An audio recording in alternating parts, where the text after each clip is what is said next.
सर्वदा सेव्य दादाजी श्री गोकुलनाथ प्रभुचरण शरण अनुरक्त समस्त सेवक वैष्णव वृंद આજે શ્રી હરિદિવસના અનેક અનેક આશીર્વાદ અને શુભેચ્છાઓ. ઉપાધિનાશે વિજ્ઞાને બ્રહ્માત્મત્વાવબોધને આ 10મું સૂત્ર સિદ્ધ થાય છે. અત્રે શ્રી પ્રભુચરણના શબ્દો અત્યંત મનનીય છે.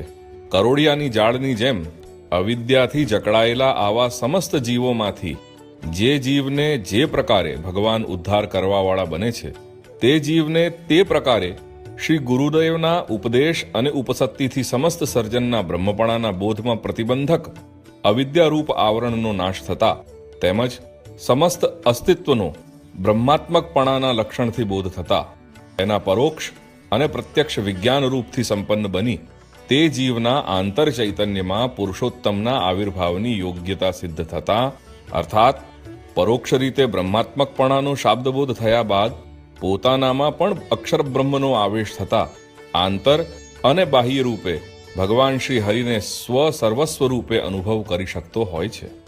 આ બિંદુએ સ્વાભાવિક રીતે ભગવાન શ્રી હરિ તેના સર્વ સ્વરૂપ બની જાય છે અને ભગવાન શ્રી હરિ સિવાય કોઈ પણ આકાંક્ષા અવશિષ્ટ રહેતી નથી. પોતાની ભજનોપયોગી લોકયાત્રા સંપન્ન કરવા માટે પણ તેની તમામ આકાંક્ષાઓ શ્રી હરિ વડે જ સંપન્ન થતી હોય છે અને તેથી તે કદી સંસરણ રૂપ દુઃખ અનુભવતો નથી. આ સ્થિતિની હકીકતને આપણને 11મું સૂત્ર દર્શાવે છે. જેમ શ્રી ગંગાના તીરે રહેલો ભક્ત શ્રી ગંગાનો સાક્ષાત્કાર થતા તેનું દેવતા રૂપે દર્શન કરે છે અને તેની શ્રી ગંગા સંબંધી સમસ્ત કામનાઓ પરિપૂર્ણ થાય છે, તેવી જ રીતે બ્રહ્મના પરોક્ષ અને પ્રત્યક્ષ અનુભવ યોગ્યતાથી સંપન્ન થયેલો સર્વજ્ઞ ભક્ત પોતાનામાં શ્રી કૃષ્ણને અનુભવતો સંસાર દુઃખનો સ્પર્શ પામતો નથી.